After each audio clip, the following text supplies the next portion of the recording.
Hello, everybody. Welcome to this episode of The Climb, where we're going to be talking about 2020 planning, how to make a plan for the next year. Not planning to plan. This is real actionable stuff. But before we get into that, I want to talk about what the Digital Mastermind is. The Digital Mastermind is a group of digital agencies, marketers, technologists, agency owners, where we share tips, tricks, tools, mentorship. It's a peer group. We have bi-weekly calls. We have yearly meetings. It's really gnarly, great speakers. So if you want to grow your agency, go to digitalmastermind.com or shoot me an email, john@digitalmastermind.com. And another quick thing too, because today I'm going to announce we replaced 2,536 on the Inc. 5,000 list.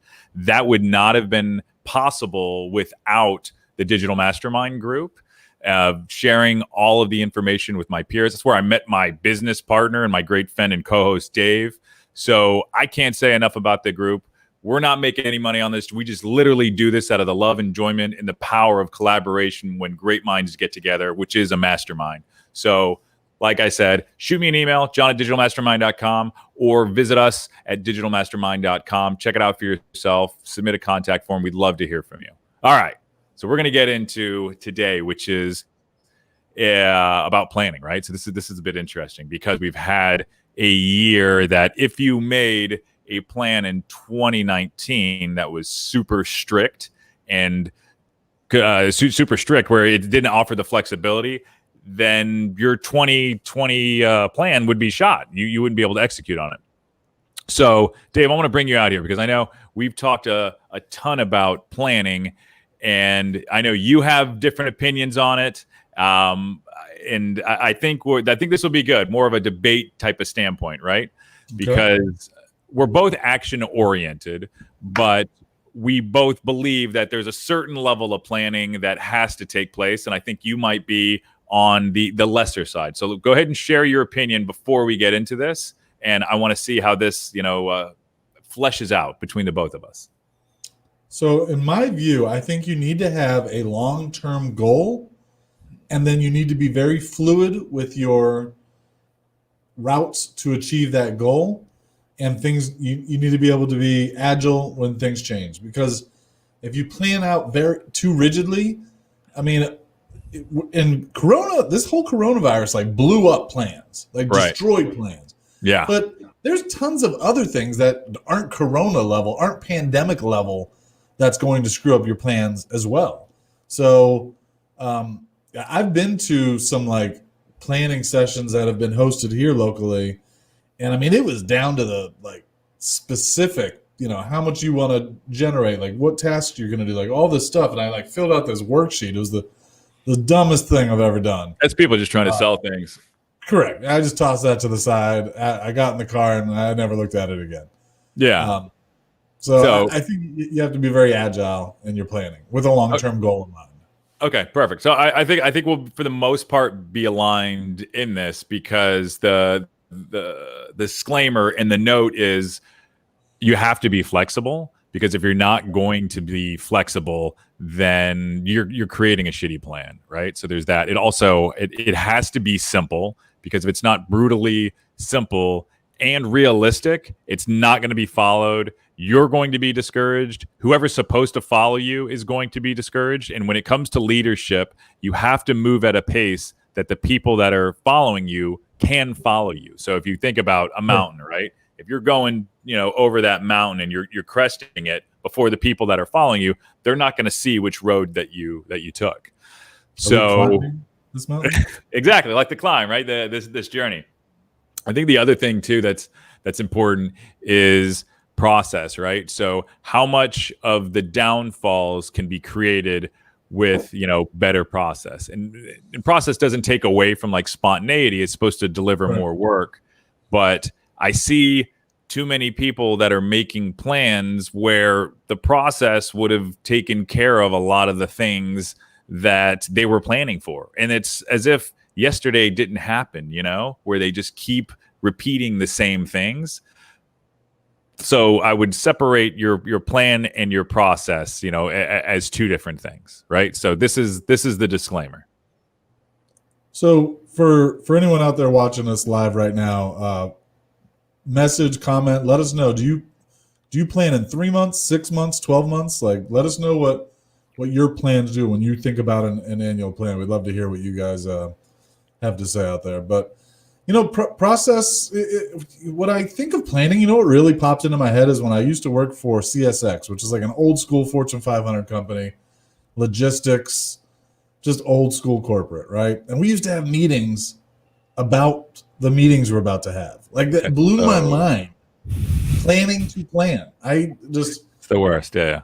absolutely hate the thought of planning to plan. Like, come on, let's have a meeting to talk about what we're going to do for this planning this year. Like, Imagine what a procrastinator, though, that mid-level manager or whatnot, is. It's just like, all right, you know what? I got the idea.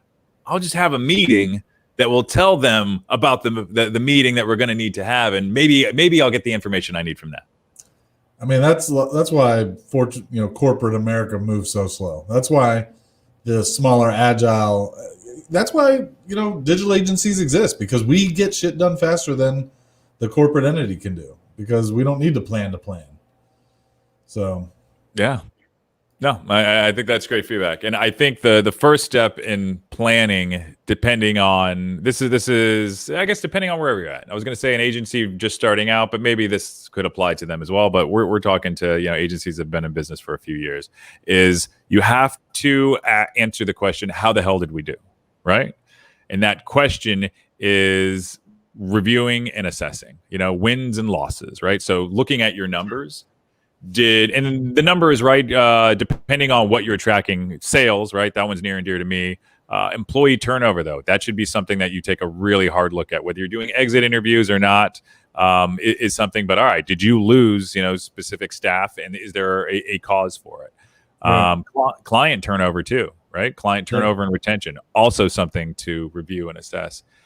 Another one that I don't think a lot of agencies are looking at, and this comes from something that I had an aha moment years ago, was internal projects, stalled ones versus launched ones. Just why did we not do that? That's the worst thing too. When you have an idea, we're like, oh yeah, we were going to do that. Well, why didn't we do that? I think it's a simple scoring. So like, why didn't we do that? Just make a notation of it. Something I use Evernote. I just search past old notes. Look for things. I did a little bit of that in prep, seeing what I did to plan previously for this. But that was one that came out, the internal project stalled and launched. I think it's important to know that. Sure.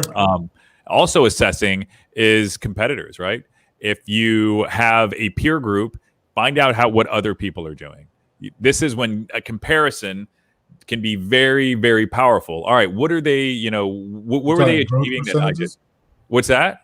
You talking growth percentages or like what are you right? Whatever it is that you need to review and assess based on what you want to accomplish, which gets us close to the next step. But I would create some type of review and assessment. If it's stuff you have tracked previously based on goals, all right, well that's pretty cut and dry. If it's something new, I would establish, all right, what are those, those milestones? What are the things that you can track based on what you want to move forward with? And you can, based on your plan, you can formulate those later, right? Because one of the steps is measurement in here. But get an idea of the data that you have and just look back, whether you want to brain dump or do whatever it is that you want to do.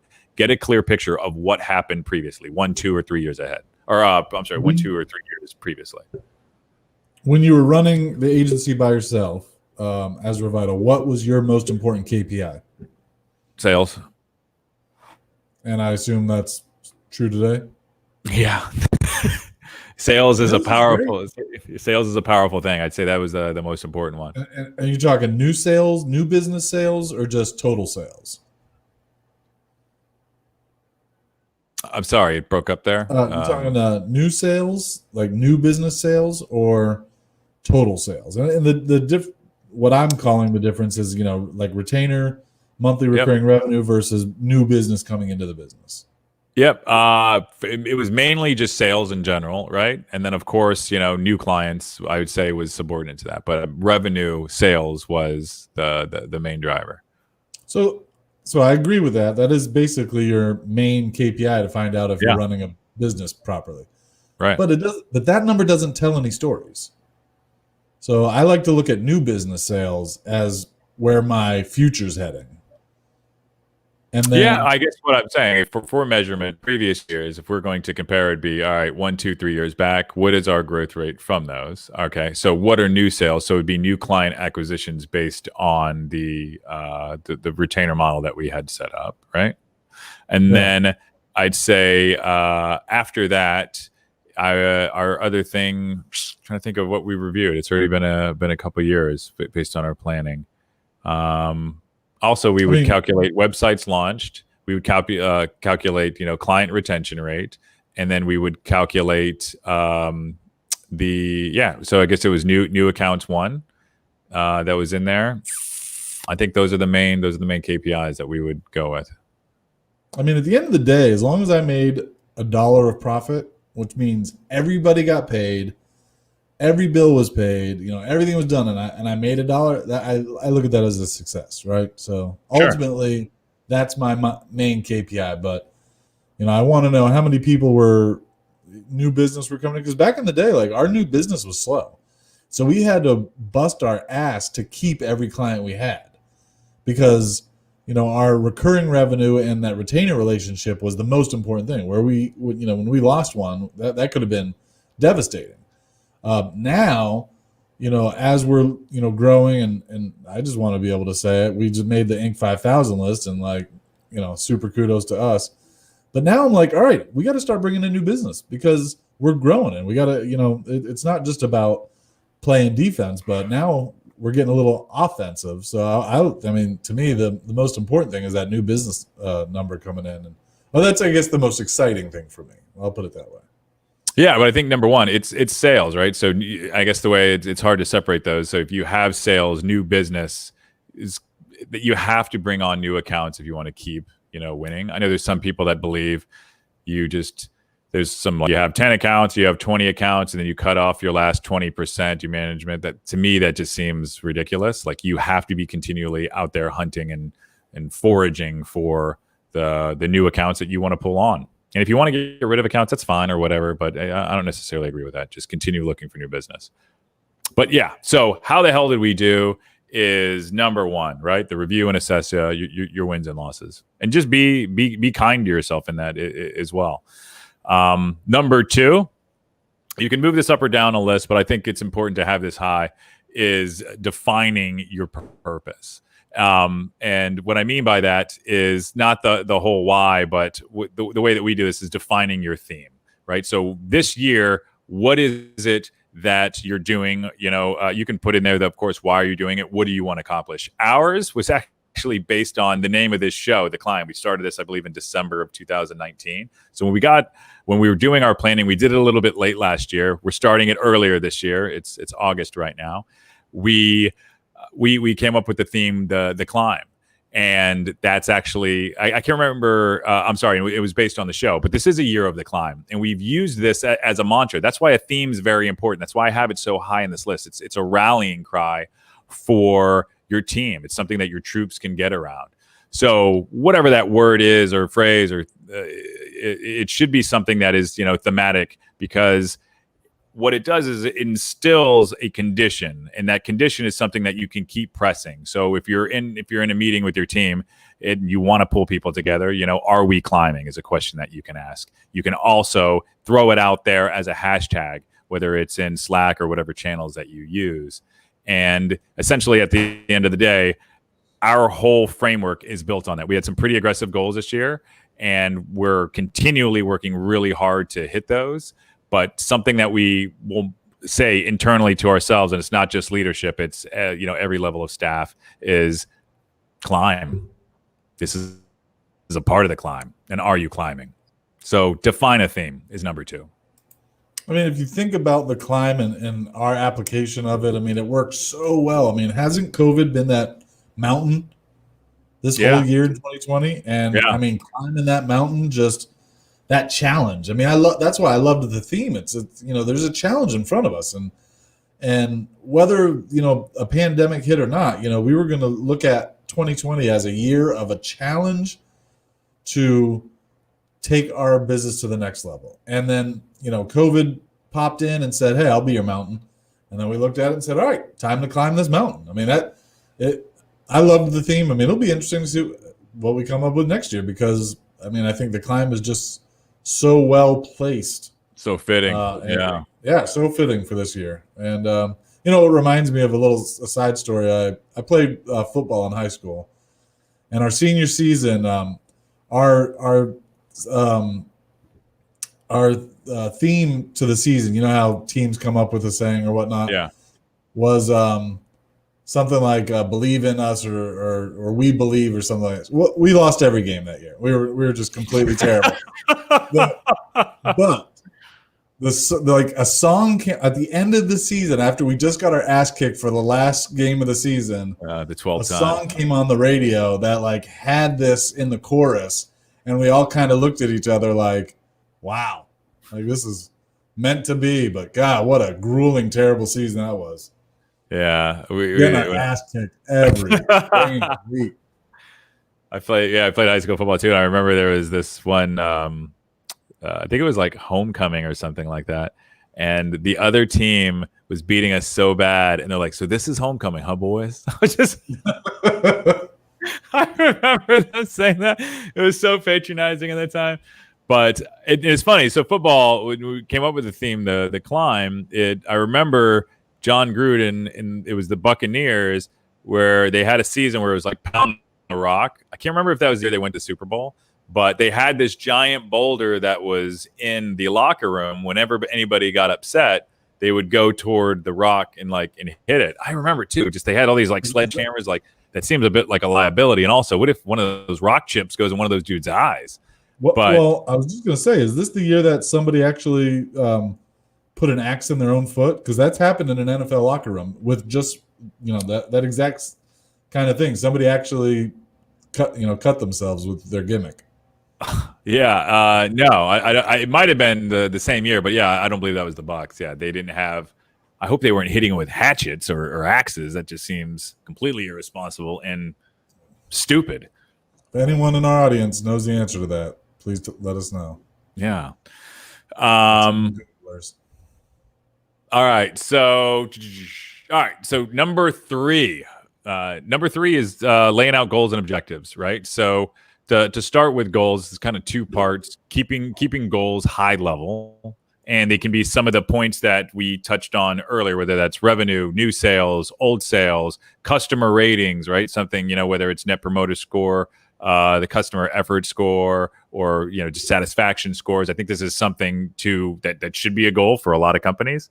Also projects, right? So do you want to launch a new ERP? Do you have a new accounting system? Whatever those high level goals are, don't have too many of them, just because otherwise it's not going to feed well into your team. It could be as little as 1, 2, or 3. Set whatever those are and a very high level. And I think the best way to separate goals and objectives, right? Because goals are destinations, objectives are the roads to get there. So as Dave mentioned earlier at the top of this, he went to some meeting where somebody sold him one of those worksheets or packets, or it's a connect the dots, build a business empire type of thing, which I don't really agree with. There's way too much touch and feel in this, and you're not just going to follow somebody's bullet planted list that you just fill in blanks with. If that was the case, everybody would be doing this, right? But your objectives do need to be clear, but they also, depending on the size of your team, need to be assigned to somebody. Like, who is the owner of this? Who's accountable? Because right now we're talking about the project management of your business. And like any good project, as I mentioned earlier, keep it simple. But all right, what has to get done so this will be achieved? When does it have to be done? Who owns them? And what are the tasks that are involved?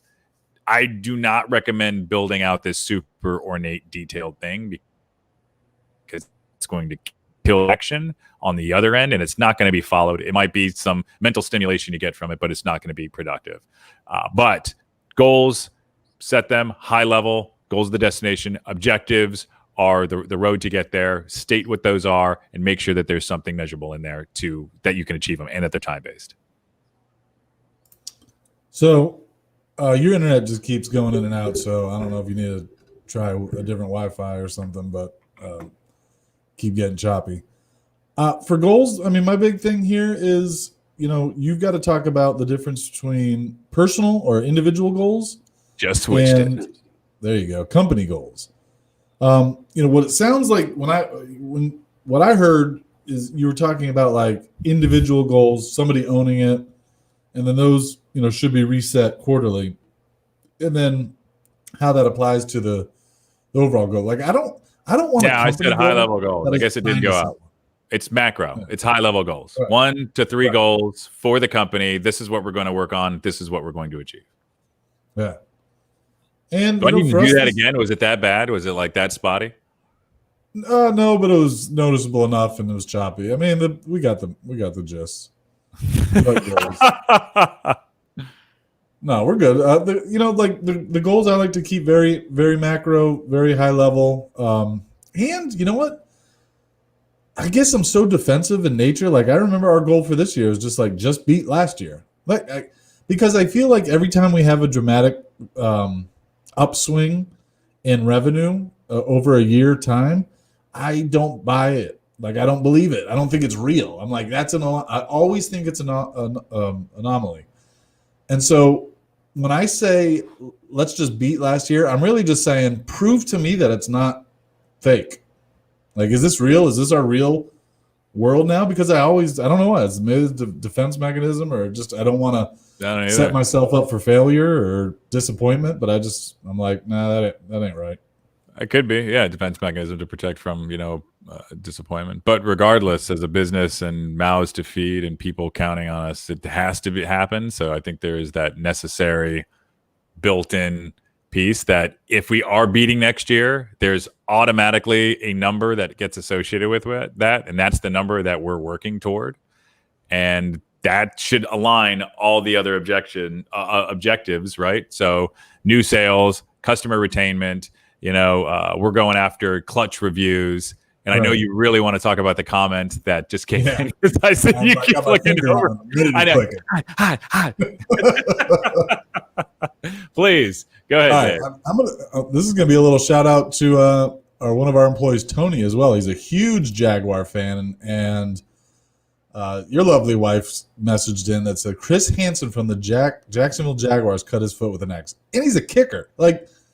He got picked on for the whole Chris Hansen newscast thing too, right? So this is just doubling down. I mean, it's like my annual warning to our entire team, 4th of July and New Year's, where I'm let other people set the fireworks off. You make money with your hands. Do not risk them. That's like if you're swinging an axe by your foot and you're a kicker in the NFL. I mean, that's just double duty. Yeah, and the name Chris Hansen. I've met a Chris Hansen before that did a great impression of the guy that would catch, that's the guy's name, right? Like he would catch like the pedophiles or whatever. Chris Hansen. Yeah, that's Chris Hansen. Could be. Yeah. Why don't you have a seat right there? Yeah, that guy. Yeah, he did a great impression of it. He's like, yeah, why don't you have a seat right there? Like, that's cool, man. He's leaning into the punch, Nice. Not like an Office Space, the Michael Bolton guy that hates Michael Bolton's music. Right. You leaned in the punch, you just bolted out a song, like it'd be great. Everybody would leave it alone. Yeah. All right. So that was a little bit of a tangent there. Thank you to my wife, Carolyn. Appreciate it. All right. So I believe we covered that, right? All right. We can move on. Well, number 4. Number 4. This is the last one. This isn't a long list, right? So planning should be brutally simple. Measurement, right? It was a sub point to one of the other ones. How are you going to grade your progress? And of course, you're looking back at years. Are you going to break it up into quarters? That's what we do. That's what I recommend. And essentially stating this is where you should be by Q1, Q2, etc. I wouldn't recommend putting in backup plans. I believe the best place to do that is just figure it out as you come, because if your plan is realistic enough and flexible enough that you should achieve it, all that's baked in. If you're one of those people that's if this happens and so on and so forth, you're in my opinion making something like way too complicated. You're no longer planning. You're getting into scenario plans. You're triaging. Yeah, it's just why are you literally, which I think in some respects can sabotage you, because you're just like, we'll just go ahead and do this. We have that scenario built out. So define how you're measuring success and be super clear on what winning looks like. Yeah, boom. That's a great point. So my big thing with this, so you kind of touched on it, and I'm going to kind of give an anecdote that like relates to it. But go ahead and give it. People so often change their tools or change their things or change their process or methods too quickly. And you have to have the resolve to see it through, because, if you see something that's just not working, okay, you've got to pivot. But if something doesn't feel right yet, work on it. Don't give up on it, because too many people just go, oh, this isn't magic. This didn't magically solve all my problems. Let's give up on it.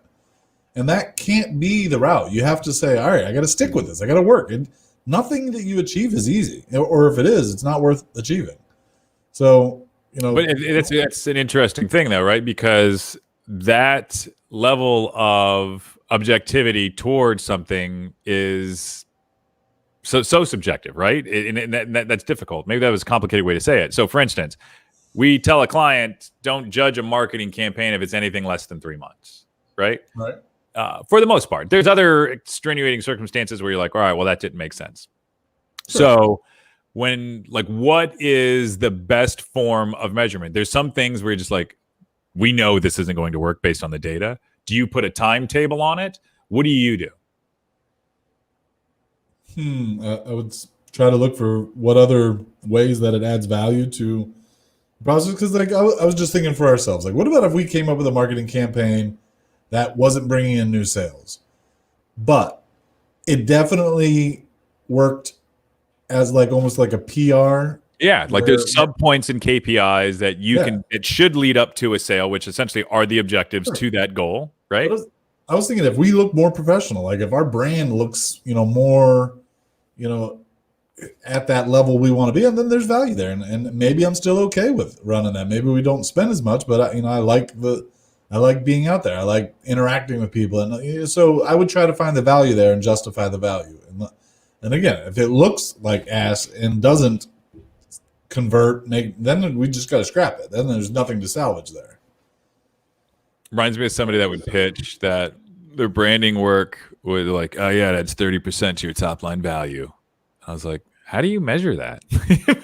Right. That's a really bold thing. That's a huge number. You're working with, Fortune 100 company, get 30% growth based on a branding package. Wow. But they're getting sales from it. This whole topic of measuring, the whole point, when you go into a university and get a marketing degree, you know how much of it now is statistics and analytics, and when you're studying marketing, shouldn't you be focusing on consumer behavior? Yeah. And, you want to hear the irony of what you just said? Yeah. When I was in college, you don't want to hear it, or you do want to hear it? I do want to hear it. I thought you said, do you know the irony of it? No. Sorry. When I was in college, I took statistics 2, business statistics. This is, me being transparent and honest, I guess, either 4 times or 5 times. It was to the point that I was paying out-of-state tuition. This is my own money, too. I had to pay my own way through school. And that I just told I did not get along with this guy, right? We didn't get along at all. There was a whole thing about showing your work and all that, which I still have a hard time showing my work. I just do something, right? And in any event, he continually failed me. Where I was like, dude, I will wash your car. I just don't understand how this keeps happening. And I would get toward the end, and then it would be a failing grade. And a D was a failing grade. It wasn't passable. Anyway, a new teacher came in. Boom, I passed like that. But to the point that you're making, more of it should be on psychology. I think that shouldn't be a part of a marketing degree, especially with the software that we have out there now. There's an interpretation of the data piece that's important, but how you go and figure out that data, I think, is more of a quant analytical piece. And behavior is the most important, and just really understanding the way people think and the way that people connect with messaging and each other is paramount. So I'm going to put you on the spot here. Oh, great. Real quick, what's the percentage of your pass-fail rate? My pass-fail rate for what? That class. It depends. If I passed that out of the 5 times, it'd be 25%. What's that? 20%. 5 times. And if it was 4 or 5 times, it'd be either 25%, or if it was out of the 5 times, it would be 20%. All right. I just wanted to make sure if you got passed because your looks and this teacher, like, hey, this guy's cute.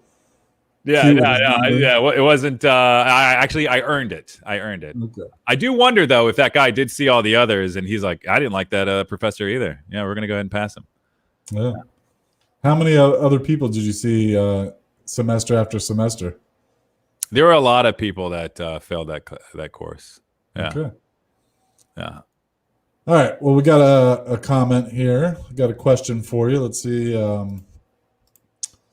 If one of your goals has become unachievable, what is the best way to bounce back from that? It's a great question. If one of your goals has become unachievable, what is the way to bounce back from that? Well, I would look at maybe potentially setting a different goal. But if it's something that you truly believe in, let's say that you're like, all right, I want $1 million in my bank account. Like, okay, well, you're making like 20,000 now, and you're washing windshields. Okay, well, that's possible, but what is probable? I would set for something like, all right, get to 100,000 first. So without knowing what that goal is, I think the important thing is setting one that is more realistic and more achievable. And it's not, I worked with somebody in a planning session one time. They're like, all right, what are all your BHAGs? You can say that, your big, hairy, audacious goal, big, hairy ass, however you want to say that, which is fine. You want to be the best company in the world, or you want to be a billionaire, or you want to, create, 1,000 websites in a year.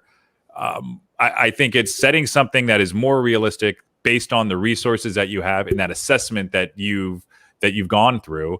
And that is something that you will achieve. And then, all right, cool. You hit the 100,000. All right, now what's the 250, the 500? This is coming from somebody that one day was like, I want $100 million company. Right. I was just going to bring that up. Right. Like, this sounds just like somebody I know. But I learned from my experience, right? And it was like, okay, so what is the easiest way to get to a $100 million company? It's, all right, becoming a $1 million company, right, and then a $5 million company, and then a $10 million. It's essentially those steps. So I think the unachievable thing is just not realizing that you should have set a smaller goal, a smaller destination. Yeah, 100%. Because I never even, like where we're at right now, I never had a goal to get here. Because I never thought it was possible. I never thought when we hit $1 million in revenue, I blew my mind. I never thought we would get there, and I was happy just in my $300,000 world, And then now, we're where we're at right now. I never thought in a million years we'd get here. But so I guess that's what keeps me happy, and what keeps me driven, because it's it's not setting expectations and failing them. I'm just trying to be better than last year, be better than my previous day, and just keep going after that, because I don't want to set a goal for 10 million. And then in 3 years, we're not there. And then I'm like, well, screw this. We're not doing what I thought we were going to do. Like, I think that's unhealthy. It could be unhealthy to a point, but I would say I want that, and I'm going to get that. It's something working toward. And if it doesn't happen, right, all the things that you put in place to make that happen should lead to greater things. It's not being judgmental of yourself, like, all right, I failed, or we failed this. It's like, okay, let's keep going. But I think it's important to have the smaller ones that you achieve, right? It's the difference, I think, between a wish and a goal. And there are some things that we could do. Like, let's say if we wanted to go that route, that I know I'm not willing to sacrifice. I don't want to be a niche specific business where we only work with companies that clean septic tanks, right? Potentially we could build a $50 to $100 million business developing something, within one of those veins. I respect our team too much, as well as myself, and know that exactly I would get bored. And boredom to me is the most dangerous thing. So it's not the challenge of hanging on that removes all novelty. So I think that's the most important thing. Have your wish, work towards those things, but at the same time, be kind to yourself and don't judge based on the goals that you set. Well, and if I were to answer Beth's question, I would just say, reset a goal that still is achievable, that is a step towards that unachievable goal. Like, if it becomes unachievable, which I find that hard to believe, what could happen to make it unachievable? Because whatever miraculous thing happened to make that unachievable, you could have the opposite miraculous thing that says, wow, all of a sudden it's achievable. But I would just say reset and still aim at that larger goal, but create something that that you can still achieve. So yeah, the 100 million, the 5, the 10, the 15, the 20, for sure. So we got a dual question from Brandon. Whoa, looking for extra credit. I like it. Yeah. And this is pretty huge. So I don't know if I can fill up the whole screen here. Okay. How do you see the events of 2020 affecting how businesses now do their planning in the future? Let's just start with that one. Okay. I think this is why I wanted to talk about this today, because I brought this up to somebody. I was like, yeah, I'm thinking about talking about, planning. Like, oh, well, what about COVID? Everything is, like triage and, moment to moment. I was like, yeah, there's some truth to that. But at the end of the day, there's some tenets that everybody should follow to move forward. And it just needs to be flexible enough, right? So to just go through the list, there's, all right, assessing, that's something that you're going to do in a planning situation. Looking back, looking at how you reacted to COVID, right? All right, so defining your theme. Okay, this is essentially what I want to accomplish in this is messaging I'm going to use. All right, so you're laying out your goals and objectives to achieve whatever it is that you want to achieve. And it's essentially the flexibility in the way that you go about your work to get those things, and measurement. How are you going to grade the progress? That's essentially that COVID shouldn't change that. And we were hit with COVID, right? As many other agencies were. And it's essentially doubling down on the things that you are good at and what you should do to deliver your work. Make sure that you take care of your clients. Make sure that you communicate effectively with your team as well as externally. And make sure that you do everything that you possibly can to deliver on what you promised. If you're doing great work, you need to be absolutely exceptional, because the next guy or gal is not going to be able to do it at the same rate that you are, and be willing to go the distance so you beat them out. This is where things get hyper competitive. And for instance, peer groups sharing with others what's working, what's not. And it's not to a scarcity mindset to take away from them. It's more of an abundance mindset. Is like, all right, how can we think differently together? So the ones that are the best at what they do get more of the lion's share of the work. And if you're not, you can go work for somebody else. You shouldn't be a business owner. That's just the raw truth of it. All right. And the second part of Brandon's question. I like the just, all right. Yeah. I think that's pretty solid. For those businesses that saw their 2020 plans go to hell, then had to go into survival mode, what advice would you give them for planning their 2021 to get some quick early wins? So through the assessment phase, I think a lot of that's going to be uncovered, right? So what was too rigid in your previous plans? Now, there's horrible things that some people were affected. I don't want to just throw some grandiose thing out there where you were lucky and blessed in a lot of respects. So for instance, if you're in an events management company and there's no events going on, you may have had to make a hard pivot. Restaurants were also suffered by this. So I think there's those types of plans are like, how do you plan to live on a hill and then an earthquake comes and falls off? That's not the type of scenario that we're talking about here. But I think if you're on the edge of what happened, that's where a lot of these plans were going to apply. You can't plan for essentially a plane falling out of the sky and landing on your house. That's what's happened to some of these businesses. So I think for people that potentially had specific verticals that they worked in, or there was types of businesses that may have been affected, how can they plan for this? Go back and assess, right? So look at what happened in 2020, and then how can that play forward in the 2021 year? For instance, maybe you develop a new core value where this is going to be a lame one, but like think outside of the box, right? So if you were super process oriented, rigid in the way that you delivered your business, but now you need to think differently about your business, which you should have done when this happened, that's what can occur. So if you're that events management business, all right, you get into a different space, and whatever that space is, I'm not going to, sit there and try to come up with ideas. Or if you're a restaurant, right, and then you are giving all your money to your delivery services, why don't you start your own delivery service? So you can, and then also work with the other businesses that are in the area. Think differently about that. And then that can also be part of the DNA, one of your core values as a company moving forward. But that should also be a part of your planning process. Okay, based on what happened here, were we able to start our new delivery business? And what does that do for us? Do we want to start other channels to bring in revenue? Do we want to change who we are as a company? Those are all things that should be discussed in your annual plan, because they're not shiny things. These are channels to drive in revenue, which ultimately should be one of the number one goals if you are a for-profit business. So that's perfectly in line with what I was going to answer. I would just slightly modify it and say, be ready to do the things that other people aren't ready to do, because everyone in your industry is now, reduced. So now it's time to climb back up. So now you're in hunt mode and you're, like you said, ultra competitive. Now, what are you going to do over and above those other people to claim back your market share and more? So that's what it's all about. If you survive, so if you made it through, you survived. Now it's all about how do you grab as much market share as possible, or more so than you had previously. And so if you're a restaurant, how do you, like you said, I think the creating your own delivery is, because most restaurateurs don't know this, but the Grubhubs, the Uber Eats, the DoorDash, all those services do not make a profit. So they're all 100% VC funded right now. And if that ever falls off, boom, that service disappears. And now what? Now what do you have? So I'm not saying that they're going to disappear over the next 10 years, but I do know that they're going to consolidate just like any other industry. And then the 2 or 3 winners that remain are going to have to move their fees up in order to get to profitability, because ultimately every one of these companies has to eventually get to profitability. And where's that profit going to come out of? The restaurant's cut. Yeah, they're charging like 35% of, and that's the 30% margin in most restaurants. So you're losing money with some of these deliveries.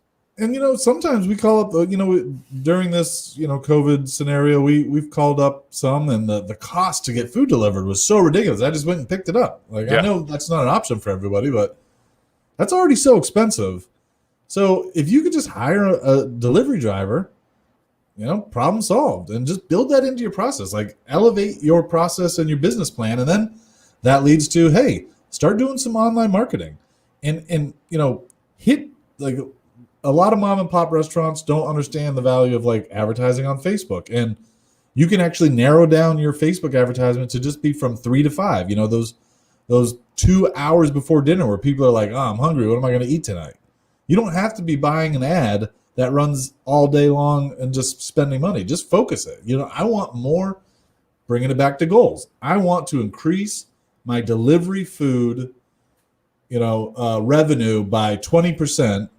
And I'm going to do that by, doing some marketing and growing, that delivery business. So that's my favorite, side note, this is my favorite shit to do right here. Like, give me a problem and let's solve it. The same way. Yeah. It's that's what we call, in our agency, we're solutionists.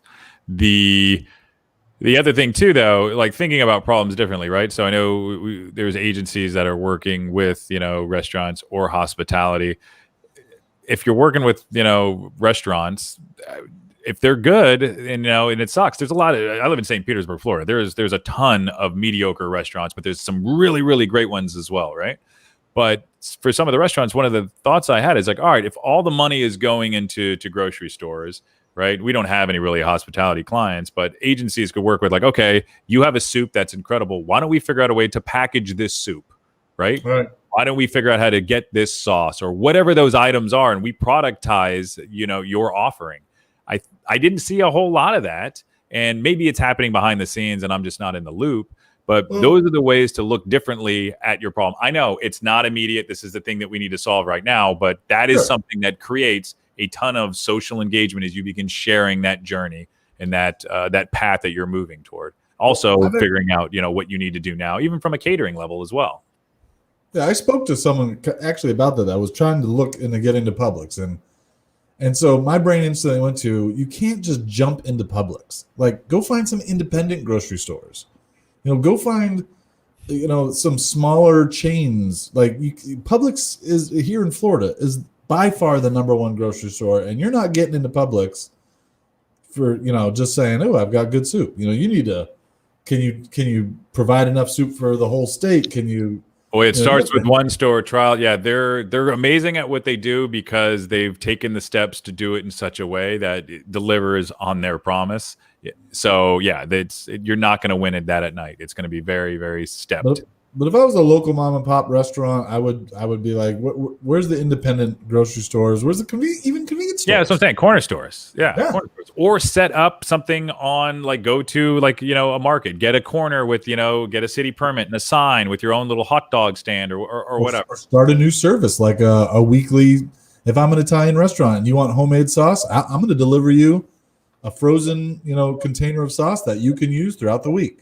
And so here on The Climb, give us all your restaurant concerns and questions. We're ready to answer those. I'm just saying, like, I could create so many ideas that people would gravitate towards. I mean, I purchase a bi-weekly farm box and I love it. And if I'm a restaurant and I serve a unique food that's, I say Italian, and let's say you're known for your sauce, you said soup. I mean, if you're known for something, package it up, sell it as a service, and deliver it. That's a great idea. But I think this is an important, bringing it back to the planning side. There should be in the assessment phase, looking at, like, okay, well, what are the things that we can do, right? What are the things that we want to do this year? Do we want to offer more services? Because there's some study that out there, I don't know, it's like, the things that are data driven, but there's also essentially from decisions, but there's also, like, all right, what do you want to do as a company? Do you want to offer another service? Can you support that, based on some of these ideas? Do you want to package your own sauce? Do you want to, create your own t-shirt designs as a design company and then post those on your website to sell? So aren't we real? I mean, so I just thought of this, and this is what differentiates, a small time business owner to somebody that's really trying to grow a business. I mean, the reason why most of these restaurant tours aren't going these routes is because they're too busy working in their business.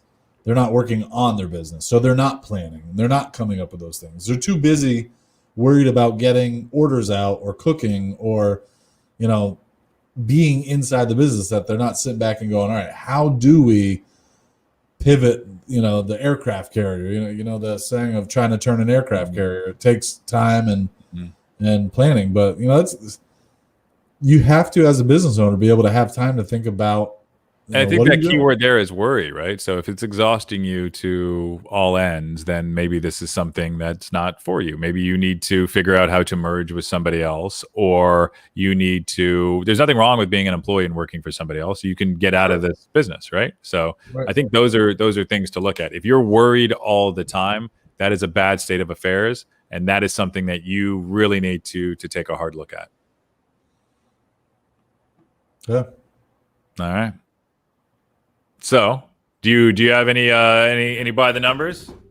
I don't know if that's a thing that we're going to keep going. I don't think it's survivable. Yeah, mine either. The Syracuse topic. I think it's didn't get any feedback on it, but I think this was a great episode based on planning and our planning in the future. We can do a little separate one on planning the future of the podcast, where we can talk about, do we want to do those things? And I know we've had some of the discussions on it.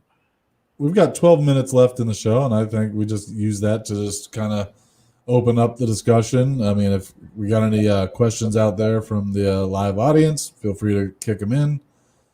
For this podcast, we took it live. I think overall, let's just talk about, I think the live format works. Right? Yeah, I think the live format works. I like it. Yeah. And, there was with viewership, there's a really well-known guy. His name's escaping me right now. He was on LinkedIn, and he was doing a live thing, and he only had I think I was one of three or four viewers on there. So it's interesting, the live dynamic, and then also publishing it on other platforms such as podcast, YouTube, and Facebook. Bring back the Syracuse topic. Yeah, I think it's a bit of a biased request on that one, but yeah, I don't know. We'll see where it goes. I think what we could talk about right now for the last 10 minutes in the most positive way is awards, right? So we were awarded today, and I think based on awards, we do a lot of this on our marketing services for other companies. We do it for ourselves. It's really important. At the end of the day, recognition works internally for your team as well as externally, because it communicates what you're capable of doing and essentially what was done. So I think agencies need to have more of a focus on this, creating a catalog of awards that you can get, whether it's through design, web design. You got Webbies, whether it's, on the essentially the other agency side, Effie's, Lions, the pencils. There's all types of awards. I think pencils is actually kind of like a Hall of Fame, to be honest with you. But anyway, there's a whole list of awards that you can achieve. We got, Jacksonville, where we're headquartered. We have 2 offices. We got the Fast 50 up there. And the best way to say this, there's some of these are like beauty pageants, but if you win them, it helps internally and externally, as I mentioned. Some of those awards that I mentioned these are huge successes, right? But at the end of the day, it's not like T-ball. Everybody doesn't get an award. So it is something that is a differentiator that will distinguish you from somebody else. And my advice to you is apply for every single one of them. If you're an agency, just apply for every single one of them. It's something that you can brag about. Look at that. Yeah, David plugging there. Got a little cheetah on there, the Fast 50 logo. But apply for every single logo. Don't be afraid of losing, and make sure that you nominate your clients and your other colleagues, because there's this togetherness, this abundance thinking that at the end proves to be something positive. And hell, we've had 4 or 5 other clients we've got into the Inc. 5000 list. I'm super stoked that we made it this year. I was just going to say, the most important thing that we did is how many clients did we get on the Inc. 5000? Now, that to me is like the best award, is how many of our clients did we put on the Inc. 5000 list? Like, that's incredible. Yeah. No, that's something that is exciting. But I think that should be the headline we brag about, really. I tried that back in the day. I mean, it didn't resonate like I wanted it to. And then yeah. And the other thing too is, when you get awards like this could be an excuse to get away from it. Your junk mail explodes. It does. It does, but still, it's good. It's worth the pain. Exciting. Like I told my brother-in-law, he shared our announcement and gave us a shout out. I was like, hey, even on our 40s, we're still chasing trophies.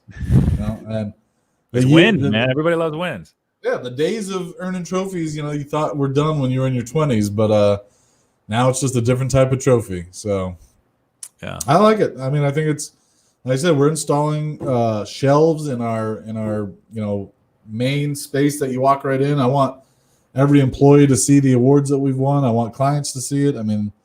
These are not mine. It's just they're not mine. Track lighting. Yeah, they're not in. The thing that makes these more important is they're not individual awards. It's a team award. It's not. Jon came up with the greatest marketing campaign, so this one campaign won an award, right? These are the Inc. 5000 is a total company, total team award that says you guys are growing as a team, and I love that. But to go from zero, not on the list, to 2,536, like smack dab in the middle, that's awesome. Yeah, just awesome. Yeah, way higher than I collective. Way higher than that's true. And another thing to that with the awards, we had a contest where we had team members essentially predict where we would be on the list. And so I love everybody that had us like in the the top 10%. That's awesome. And to those that had us in the bottom 10%, we're watching you a little harder. Congrats to Tyler. That's right. Yeah, gift card winner and pizza winner. That's true. What do we give a gift card, and then it was a local pizza, like pizza of his choice. Pizza his choice. Just one pizza from local, though, right? We wanted to make sure we weren't flying it in from Brooklyn or Chicago. Yeah. All right. Well, I think this has been a solid episode. I know we're coming up on time here. Everybody that put a comment in there, including my lovely wife, thank you so much. And please check out digitalmastermind.com. Shoot me an email, Jon@digitalmastermind.com, with any questions. Even if you're a restaurateur or restaurant owner, we'll work them into the show somehow. Just wanted to thank you so much. And if you have any planning concerns, go ahead and fire those over as well. We'd be happy to chat about those. That's actually what our group is best at, throwing those types of questions into our Slack room and having everybody comment and share on those. So thanks again, everybody. Take care. Bye now.